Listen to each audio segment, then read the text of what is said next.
What's up, everybody? Welcome into the Next Pass podcast, a very special edition of Next Pass this week because we are diving deep on what it takes to play the quarterback position and diving deep specifically on what Drake Maye is seeing in his second year as a pro, his first year in this Josh McDaniels system, thought to be a very complex and complicated system, and yet Drake Maye is thriving, named as one of the AFC's 3 Pro Bowlers this year. So how is he doing it? What is he seeing before the snap, after the snap? How is Josh McDaniels coaching him? Well, today we have someone who can tell us all of those things. He's actually been in enough in the way of NFL systems that he can tell us the difference between the system that Drake Maye is experiencing now with Josh McDaniels and the one he experienced last year, much more of a West Coast system with the Alex Van Pelt offense. And our guest is Brian Hoyer. Let's welcome him in right now. Brian, thanks so much for being with us here on Next Pats. I know this conversation is near and dear to your heart. How to play the quarterback position, the best way to coach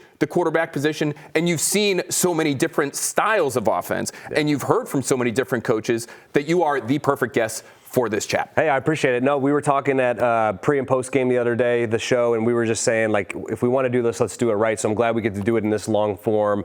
Look, I've played in, there's 3 tree offensive trees, right? There's the West Coast, the Bill Walsh, the Air Coryell, and then there's the Earhart-Perkins system, which has developed into that Patriots offense. And I would say of those systems, it's one of the ones that is probably least used because that tree has just not expanded the way that the West Coast has. So I'm ready to dive into it. That's the one that we have here, though, with Josh McDaniels, is that Earhart-Perkins system. If you're a Patriots fan, you've been hearing about that for a long, long time now. And this is sort of a conversation, Brian, that has run wild on social media specifically, but it's been really interesting for the football nerds of us out there that are following it. And a lot of people who listen to this podcast would consider themselves football nerds as well, because we get to hear from people like you and Kurt Warner, and coaches around the league are being asked about this in press conferences. It's the pure progression style of offense versus the coverage reading, or what Josh McDaniels teaches, style of offense, in 2 very different schools of thought on the best way to coach the quarterback position. So the way I want to start here is for you to sort of give us a very brief, because we're going to dig deep. We're going to get on a whiteboard, kids. We're going to be doing all sorts of fun stuff in this episode. But very briefly, in your own words, what is the essence of the Josh McDaniels system? And then we'll get to the pure progression part of it. Well, I think you kind of have to go back to the beginning. And I think that starts with Charlie Weiss. And I think that starts when Tom Brady gets here and starts executing this offense. And you're able to add layers upon layers and layers. I think the continuity that has been executed because of the quarterback that played here for so long, that system evolved from Charlie Weiss to Josh McDaniels, from Josh McDaniels to Bill O'Brien, back to Josh McDaniels. And now on the 3rd stint, here he goes again. And I think the one thing that you have to look at is, and people always ask me, how'd you learn the system? And I said, well, I didn't get to learn it where Tom Brady learned it. I learned it where Tom Brady was 10 years in. And everybody who came in had to learn it to that level. And I think when you get to that level of understanding, you start to peel back the layers of how you game plan, how you coach the quarterbacks. And I would add to that Bill Belichick, who would meet with us quarterbacks on a weekly basis, if not bi-weekly. And so we were getting defensive perspective. We were getting to the part where you were calling multiple plays in the huddle. You were getting pass plays that were being coached to you that it was based off of coverage. Now, I think Kirk Cousins did a tremendous job explaining this, and I don't know if you saw him the other day, and he kind of talked about as when he came in as a young player, it was very coverage related. Okay, read the safeties. If it's this coverage, we're going to work this side. If it's that coverage, we're going to work the other side. And I think as the game has progressed, a little bit more of that progression style read, which would just say snap the ball and read right to left or left to right, no matter what the coverage is. It is expanded because that is a primarily West Coast offensive, I would say, teaching. And what you've seen is a lot of the guys from that West Coast tree get plucked and taken here. And so you start with Kyle Shanahan and Mike Shanahan in Washington.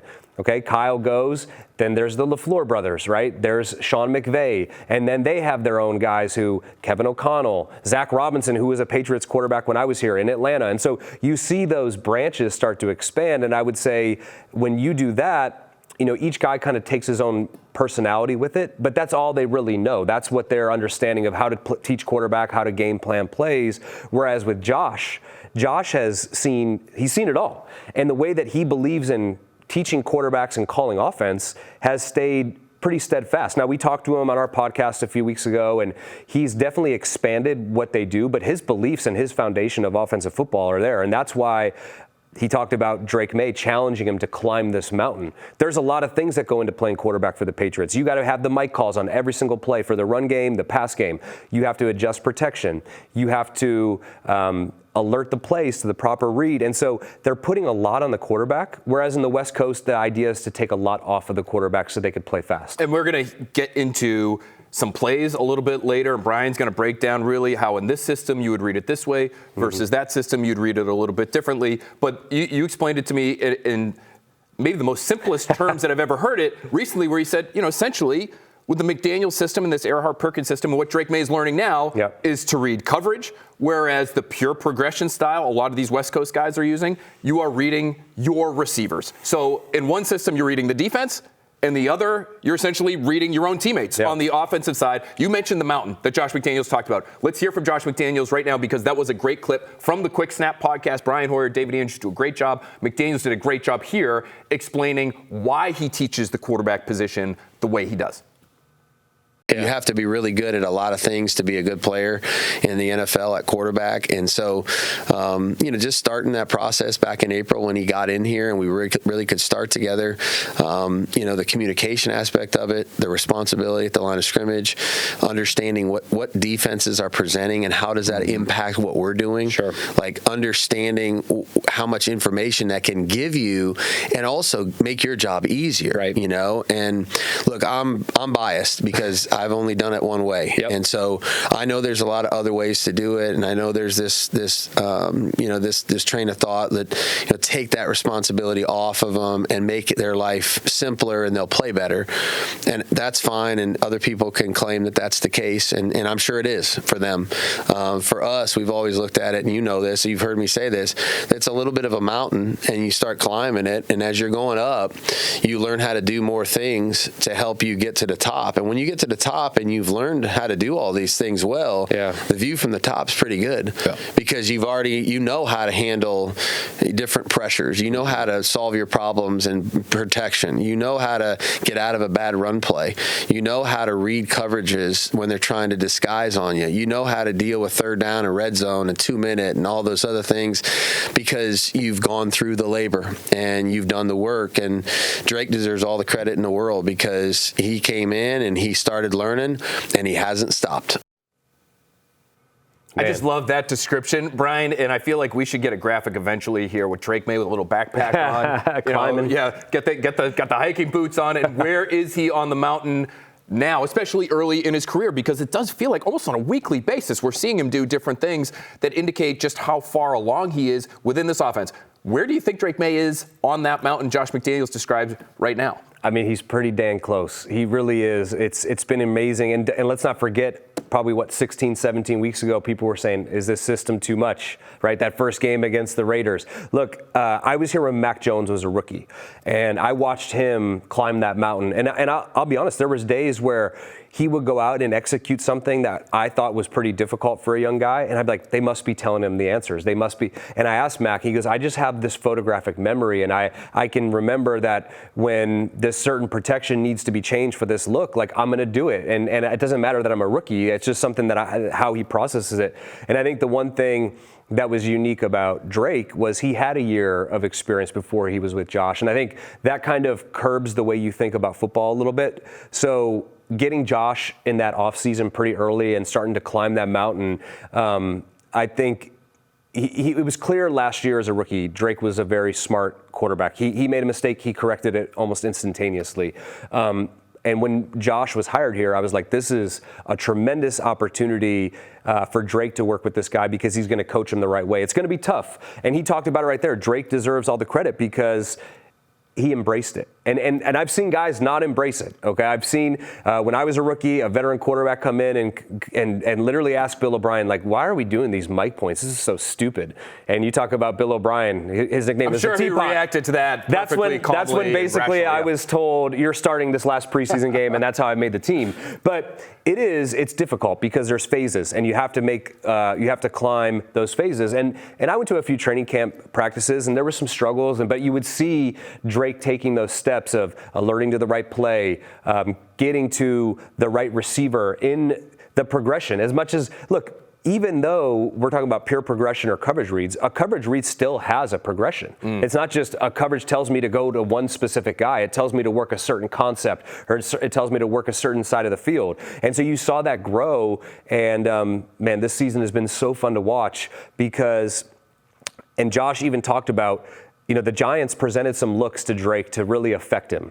And he handled it with calm, cool, collect, poise. The touchdown to Kyle Williams in that Giants game, he sees a blitz look. He gets to the line of scrimmage. He brings the tight end for protection. Now all of a sudden they drop off. He knows the one guy, now that they've kind of baited him into it, who he can throw to and delivers a dime. So he's taking the physical part that we all knew he was supremely talented in, and he's pairing it with that mental part. And that's why he's been an MVP candidate at only 23 years old. It makes sense why the McDaniels system in some ways requires you to be really bright, right? Yeah. You have to be able to pick up a lot, and there can be a lot involved. And again, we're going to get into more of that, and Brian's going to get on the whiteboard. It's going to be tremendous, just all the different things that could happen in a given play between the protection and maybe even changing the routes with hand signals, and there's a lot there.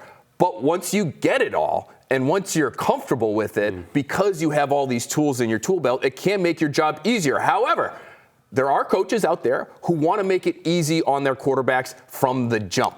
And there are a lot of reasons for that, but we're going to hear from Joe Brady now. He's the offensive coordinator for the Buffalo Bills. He obviously has the great fortune of working with one of the best quarterbacks in football, but his way of teaching the quarterback position, very different from the Josh McDaniels way. Here's Brady describing his preferred option. One of the topic talks around the league is pure progression passing. How do you view the concept and its place in the NFL right now? Yeah, I mean, I think defensive coordinators, right, do such a great job of showing you one thing, giving you something different. Hey, how much the game has evolved from just, hey, this is the look you're getting, one high, two high read splits, where I think it's evolving to, hey, you might have an alert on a play, but outside of that, I mean, most offenses are living in pure progression reads where you don't care about the cover, you don't care about the coverage, and you can just say, I'm going to throw it to him, and they take it away, I'm going to throw it to him, and move on, as opposed to, hey, I think it's one high, I'm going to work this side, oh shoot, I was fooled, now what?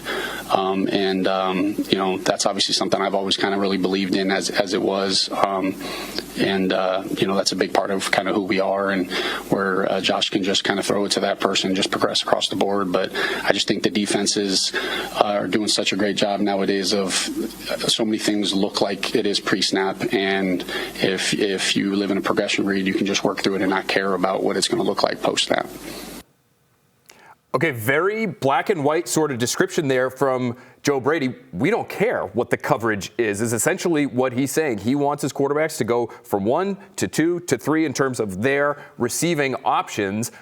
Why do you think that style, before we get into the criticisms and maybe even the benefits of it, why do you think that style has caught on, Brian? I think because it's simple. I think it takes less time, and I think this is a trickle-up effect of the lack of, I would say, quarterbacks now are more physically developed than they've ever been. I mean, I have a 13-year-old son. He won't listen to me, so I got to pay someone else for him to go learn how to play quarterback for him. But they're doing quarterback drills from a young age. They're going to camps. They're doing 7-on-7s. And in those circumstances, there's not a lot of the mental side being taught. Even when I go back to my high school, I had a tremendous offensive coordinator, quarterback coach, who taught me how to do the drops, but also, all right, where are the safeties? How are the corners playing? I think we're skipping that part of it. And then you get to college, and now with the transfer portal, how quickly can you get guys in there and learn a system? Well, you have to simplify it. And if you simplify it, then that means let's just focus on the offense and worry less about the defense. Now, just like Josh, I'm biased. My first 4 years of my career, I'm in there having to talk about coverage with Bill Belichick. And if I'm wrong, he's calling me out on it.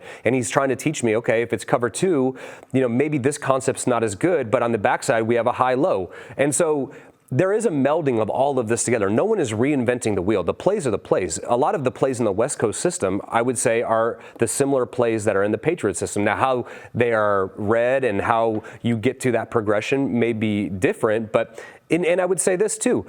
The argument that defenses now are doing a better job disguising. I remember playing the Buffalo Bills, and Jordan Poyer and Micah Hyde, they would not move until the ball was snapped. But that didn't change the fact that I was going to read one of those guys to understand post-snap what the coverage was. And so I think the argument for them is, oh, well, we'll just go faster through the progression. We won't worry about the defense. But to me, I'm saying even after the ball snapped, if I see what they're doing, even though they held it, now I can eliminate 1 and 2 and maybe go to 3 and 4. And so it's a very different philosophy. And I think Josh is steadfast on it. He's not going to waver. And it takes a unique person to do it. I mean, obviously the greatest of all time for 20 years. And I would say that offense developed because of his ability to process those things. And so now Josh is going to challenge whichever quarterback he has to get to that level. And I think the reason why we've seen Drake Maye be as good as he is because he's accepted that challenge. And as you mentioned, he can handle it. And on top of that, he has a little bit of a different aspect because of the athleticism. Right. So you add that to it, and I would say with Joe Brady, he's coaching a unicorn. Okay, so with Josh Allen, you don't have to be so specific because if things break down, you know that he will make a play. I don't think we had that luxury here in New England forever because that's not what Tom Brady's play style was, and so I do think it's interesting that when Josh Allen really started to take off in this league, his offensive coordinator was Brian Daboll. You know who Brian Daboll's best friend is? Josh McDaniels. And they're still, to this day, because now we hear it with the mic'd up centers, they are still using a lot of the same terms that the Patriots use, and I would say they still use a lot of the same concepts that the Patriots use. So even though Joe Brady may not be teaching it that way, I think Brian Daboll probably did, and that's in the back of Josh Allen's mind. And he has that background that can help him in real time, even if he's in a little bit different system. I think a couple of other factors at play when it comes to the takeover, if you will, of the pure progression system is number one, it's the pressure and the quickness with which coaches feel as though they have to win in the NFL. Yeah. And they're not wrong to feel that way, but if you want to try to teach a quarterback a complicated system and you think it might take them 3 years, well, you might not have 3 years on the job if you're not winning. So I think there's a factor there. And then the defensive complexity thing is something that Joe Brady just brought up. And I want to ask you about this, Brian, because you're just recently in the league. It's not like you've been out of it for 15 years and you haven't seen these defenses up close. How true is that? Have defenses gotten so complicated and so good at disguising that the coverage read system or the Josh McDaniels system has gotten more complicated because you are reading these defenders and they're lying to you? Well, in my opinion, that system makes it easier on you because to me, my question is, if you're not worried about the defense, why waste any time watching film? I would just practice plays, right? I mean, what's the point in getting an advantage of knowing what the defense was doing, which was such a huge part? And maybe this is a factor too. I would say the Josh McDaniels system is a very game plan oriented offense. You are going to look at what the defense does. You are going to say, okay, what from our bucket is really good against those guys? What can we pluck from other teams? One of the most fun things that I did as a player was on Tuesdays, we'd go in and watch all the explosive plays against the upcoming defense we were going to play against. And we would take notes and give ideas. And this is, to me, what always separated Josh. You know, Tom and I would go in and be like, we got these great ideas. And his question would be, all right, how do you want to protect it? Because it's great to come up with a great pass concept. How are you going to protect it when they have Epinesa coming off the edge or Rousseau coming off the edge, or you're playing the Browns and it's Myles Garrett? I don't know if you remember this, but the long touchdown to Booty against the Browns, who's not in the game? Myles Garrett's not in the game. So that's on Josh's call sheet. Myles Garrett not in the game, calls. Boom. He's not in? Let's throw it deep. So it goes to a level where I would say the West Coast, what they do, they are going to repeat concepts in a lot of different ways. They're going to give a lot of eye candy. There's all these shifts, these late motions, make people communicate late to run the same plays out of different various personnel groups. Whereas I would say in the Patriots system, in 12 personnel, you may not run one single play that's the same as 11 because it's very focused on if we get 12 personnel in the game and their base defense, we want to attack these certain coverages. When you go to nickel, usually defenses shift their identity. And so it really, I mean, we could go down the rabbit hole forever and how this is viewed. But to me, as a quarterback, I'd rather have that knowledge and those answers out on the field as opposed to, well, snap the ball, it's left to right. Am I hot? That's the other thing, too. I see a lot of young quarterbacks. Shedeur Sanders this past week, here comes a free blitz, not a clue that it's happening. And I would say part of that mountain is understanding where you're protected, where you're not. What's your answer for that? And I would say in that West Coast system, a lot of those hots are kind of built in. So you're now using a receiver in a route to be the hot route, whereas I would say in the Patriots system, there's different ways, and I'm not going to expose how that happens, but you're not always allocating someone in the route to be a hot receiver, if that makes sense. Sure. Yeah, you could be potentially wasting a body if you have a player who's a hot route player and you don't end up really needing him. Right. I did want to go over just quickly before we take a quick break, Brian. Some of the quarterbacks that are in this pure progression system, we know, Drake Maye is obviously doing his thing with Josh McDaniels, but Brock Purdy in San Francisco, he would be one. Yep. We just heard from Joe Brady. Josh Allen sort of in that system now, but might be kind of a hybrid because he had Brian Daboll before. What they have in Houston with Nick Caley, a guy you know well, was here in New England, spent a lot of time with Josh McDaniels. Maybe a little bit of a hybrid there because he's been with Sean McVay in L.A. as well. So those are some examples that I can think of guys that are doing it both ways. How about Phillip Rivers? What have you seen from Phillip Rivers and what he's doing right now? And is he maybe a hybrid in and of himself because of all the experience he has? Well, I think it's incredible what Phillip's doing. And obviously the physical part is not where it was even 5 years ago. But the mental part, you see it almost immediately on the field. He's changing protection. He's getting, and they asked Kyle Shanahan about this in preparation for their last game. He's like, pretty much I see the ball going to the right person on every. Now, physically, is it getting there? Maybe not necessarily, but he's reading the coverage. He understands what those concepts are and in that coverage, how to get to those guys quickly because he doesn't want to get hit. I think that's another big part of it. Like a pure progression read, and Kirk really got to this really well, Kirk Cousins, when he talked about it. Okay, yeah, pure progression. If I go 1, 2, 3, 4, 5, I may get to 4, but if I read the coverage, I may say 1 and 2 are not great against this coverage. I can get to 3 and 4 a lot quicker. And so I think that's what Phillip has shown. I think the guy who's doing it the best is Matthew Stafford. I mean, to me, it's Matthew Stafford and Drake Maye, and I would even throw Justin Herbert in there as far as the pure drop-back passers. Now, I know Maye and Herbert maybe have a little more athleticism. I think Josh Allen's in a league of his own. He's very unique. But those three guys, to me, are, and Burrow too, but he's dealt with the injuries. Those are the pure passers that I look at and I love to watch. And I think Stafford in Detroit for a long time, and because he came in my era, he reads coverage. And I think pairing that with Sean McVay, and I've always said this because I've had a lot of success in both systems. And in Chicago, when I played for that short stint, 6 games, I had a coach, Dal Loggins, he's the head coach of App State right now. He had background in both systems, and we would meet, and he'd be like, all right, what do you want to do? And he was very open with me. And he really combined that West Coast zone scheme run, play action boots, which I always felt really comfortable with. Quick game, which can go from both systems. But he really went to that Patriots drop back system. I think that's where you really have to differentiate this conversation is the pure drop back, 5-step drops, pure pass concepts, not the play action. Play action is really, you're not reading much, right? You know you're getting a certain look because of the play action. You're going 1 to 2, most likely. There's not really a read involved. Quick game, I would say you have to know where to start the play because you can't go a full field read on a quick game. Boots and play actions, there's really, you're actually reading your receivers on those plays, which is very easy for the quarterback. When it comes to pure drop back pass, which is predominantly now used on third down, that's where, to me, these things really start to separate. And I would say the West Coast system, their ideal game is to skip third down. So when you see the Rams against the Cardinals a few weeks ago, and they run 32 plays in between third downs, so it's first down, second down, first down, that's a very, very easy way to play the game, and they want to be in control. I think where those offenses historically have found themselves in trouble is when they get behind.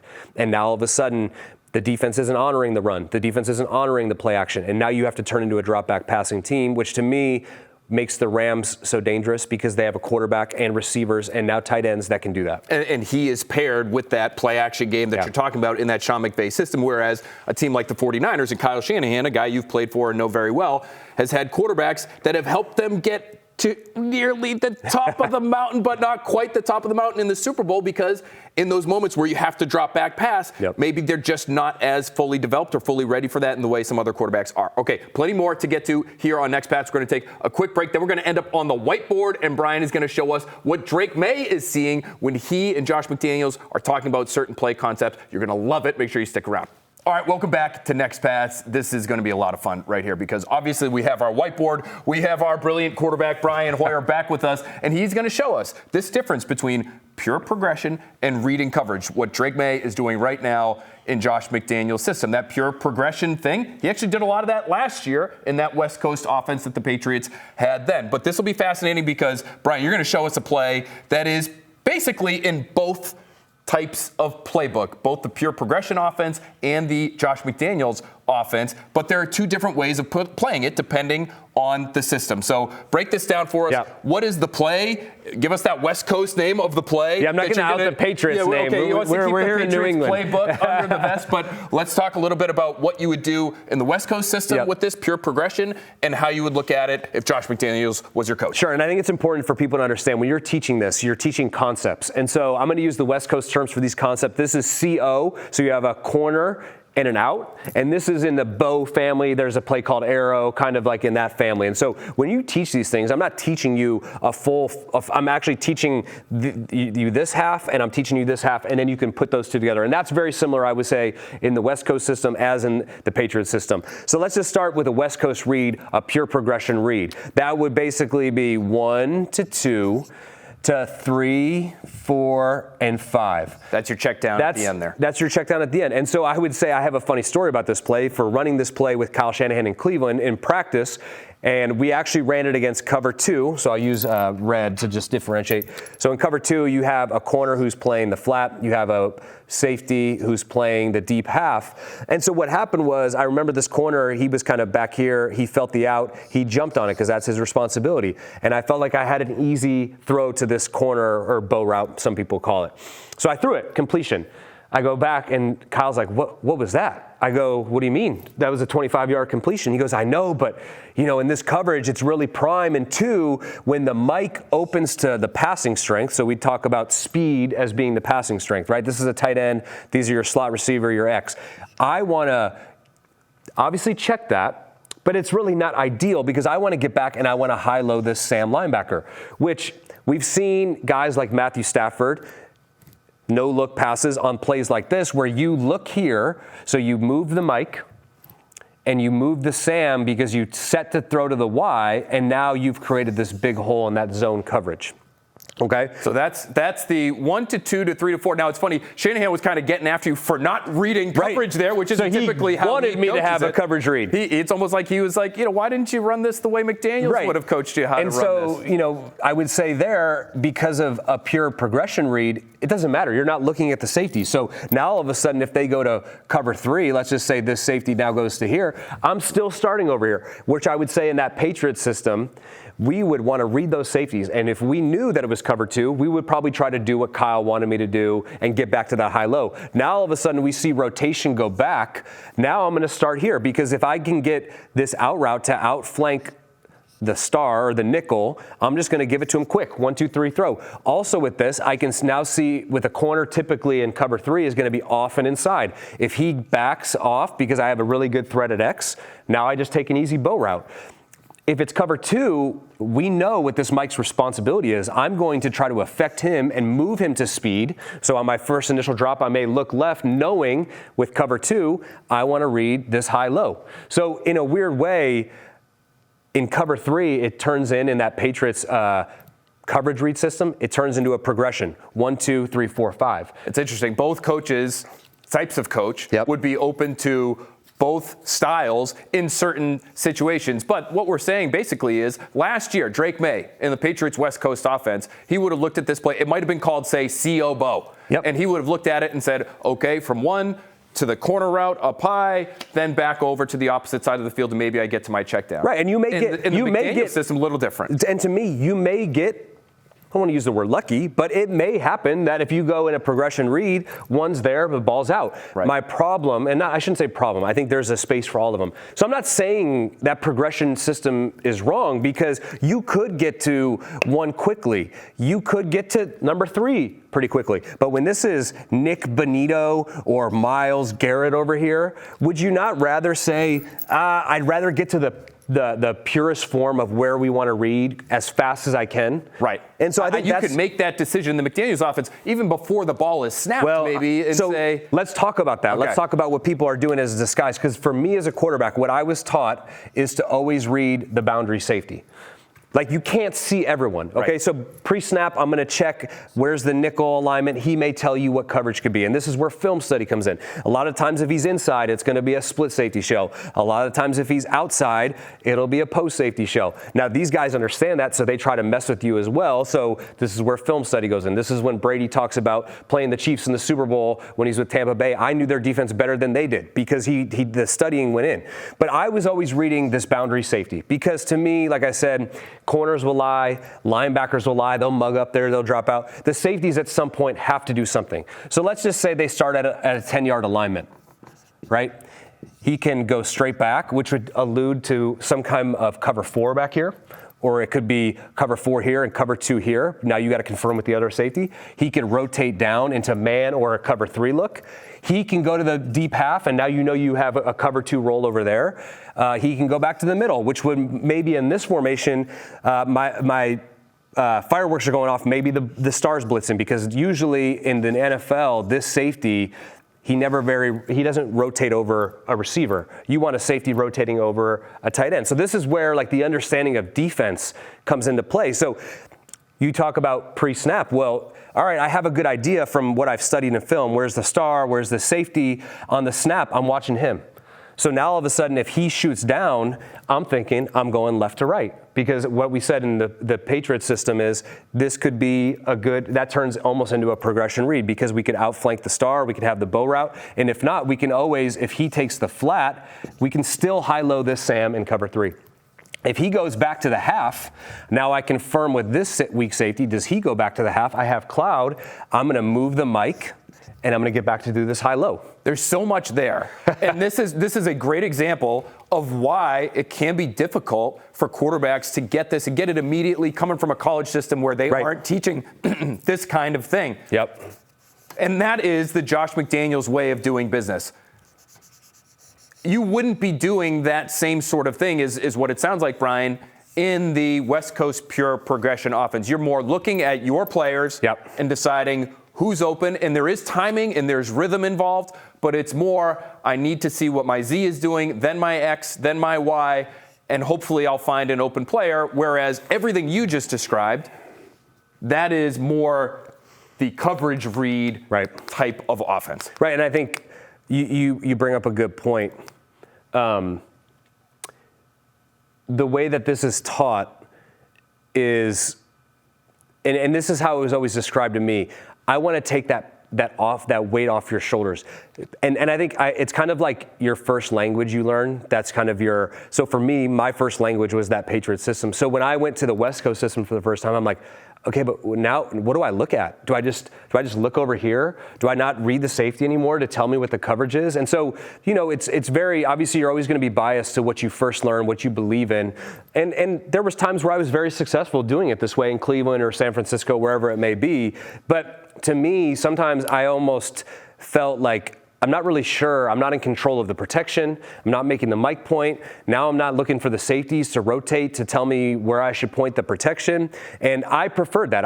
You heard Josh, I'd rather give you all the tools because you're the one who's out there to be able to solve all these problems, as opposed to, I was told by coaches in that West Coast system, if it doesn't pan out how we think it's going to pan out, just be a baller and make a play. Well, I'm not Josh Allen and I'm not Patrick Mahomes, so that was very unsettling to me. Yeah. I'd rather have an idea what the defense is doing and we called it our tool belt. All right, I called a run, but here comes the safety off the edge. He's blitzing. I can't run that run. It'll be a negative play. What do I do? I get to a quick pass with protection, things like that. I love everything that we've gotten to here, but it does come back to this quote that I remember from Tom Brady, and this was late in his career. So not only had he been in an offense that gave him the tools, but he had spent damn near 2 decades in that system with all those tools, and so he felt like he had the answers to the test, and how comforting that must be for a guy who's playing the most important position in all of sports. Okay, you have another play drawn up here, Brian, so if you could, break this one down for us as well. This is kind of a key, I would say, third and longer play for a lot of teams in the NFL. Ran this in the West Coast system, ran it in the Patriots system, and you're going to see a common theme here, right? So you're in trips. So we had a 2x2 play. You're in trips. Now, we talked about before, how do you teach this? You teach concepts. This is a concept, And then this is a concept, and now the back is taking place of the second receiver in a concept. And you're going to see a very similar process here. I would say in the West Coast system, you are going to go 1 to 2 to 3, okay? Because this is more of a longer developing route. This is kind of a high-low. In the Patriots system, depending on coverage, if it started in a post-safety coverage, so as I said before, if there's a middle field safety, let's call him the free safety, and then there's the weak safety. Now it turns more into a pure progression read because what did I say? A corner in soft cover 3 can back off and inside because that's what he's responsible for. Well, then I take 3-step drop and I take the easy bow route. Now, if they go to a 2-high shell, I know this is dead because I technically will get a very similar, if I get the back to come out here in cover 2, he's most likely going to sit down. If this corner squats, now I technically could have that with the weak safety. Where's he playing? But you might see a little similarity here, and this is kind of what people might call a dagger concept, but I'm also putting someone here to high-low these two guys, which we would prefer to go to in a 2-high shell. Now, this is where it gets complicated. I would not want to work this in cover 4. I would want to try to get to this guy. So the 2-high shell gets me to the right side, and now I have to determine, is it roll where this safety's getting back and he's going high and wide, or is it cover 4 where he's sitting on these things? If it is cover 4, are they a team that the nickel or the star, he'll settle, or does he carry in cover 4? There's different variations of cover 4, so there's a lot going on. So that would be a game plan thing. In cover 4, we know that the nickel is going to carry the clear route, and the safety is going to be sitting there waiting for the in cut. It's not good. There are teams where he lets him through, especially if he goes inside release. That could clear out that free safety, and now you have a chance at this in cut. So it gets very complex, but really when you narrow it down to that specific week, I know if I'm getting this play, if it's cover 4, the in-cut's no good this week. I'm going to try to work the tight end breaking out on the Mike linebacker. And if for some reason that tight end's not there, now you're all of a sudden you're probably going over to the opposite side of the field and the other concept there,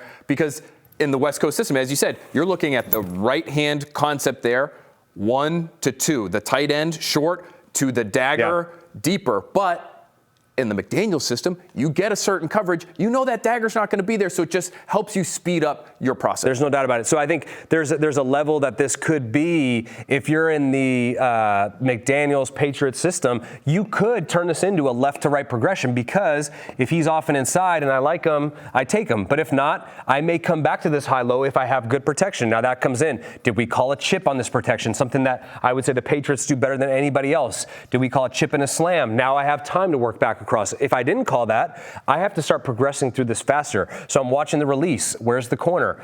I like it, I stay there, I hit it. I don't, I move on, and I'm working a high-low. And I think the one thing that I would say is in that West Coast system, this is run heavily. This dagger concept, they believe very heavily in that concept, especially when you now have put someone underneath them. So in a way, I want to start here and see, do I get one of these? And then they almost leave this, because it's an outbreaking route, as if this is muddy, get back to this, throw it on the sideline. It's either a catch or it's out of bounds. Okay, I feel like I have learned a lot just watching you draw this up. And maybe foremost among the things that I have learned is that there is a lot for these quarterbacks in the Josh McDaniels system to have to consider. But again, once they understand it, once you're at the top of that mountain, now you can get through the things you need to get through even more quickly than maybe you would in that other system. Sure, the pure progression system might be a little simpler, Brian, and you've seen it up close and personal. But if you have the answers to the test, what's easier than that? And my answer would be to this. This is the NFL. There is no higher level above this. Are we just going to pass the buck and say we don't have the time to teach these young quarterbacks? Or are we going to say in the offseason, now I will say this, less offseason work, less time to meet with the coaches, less time to put it in. So I think they're up against a clock, not only to save their jobs, but they have less time to be able to work with these young guys. When I first came in, it was, 15 OTAs. You had a whole month of phase 1, whatever that would be. You had quarterback school. That's been phased out. So how are you going to make up? I think that there should be an exception for coordinators, quarterback coaches, and quarterbacks in the offseason to have maybe it's limited, but there's got to be more meeting time for that specific position. Maybe a quarterback school, quote unquote, type of period where you allow these young players to develop, because it would be better for the league if those guys have more time on task, more time on the job to be able to learn the things that they need to learn in order to have success at the next level. Brian Hoyer, thank you so much for teaching me. Thank you so much for teaching our audience. Hopefully you had a great time listening. This was tremendous. We all got smarter here today. We'll be right back here next week on Next Pats to break down what Drake Maye will be seeing down the stretch. I think we're going to be talking maybe a little bit more of this Josh McDaniels system. Talk soon.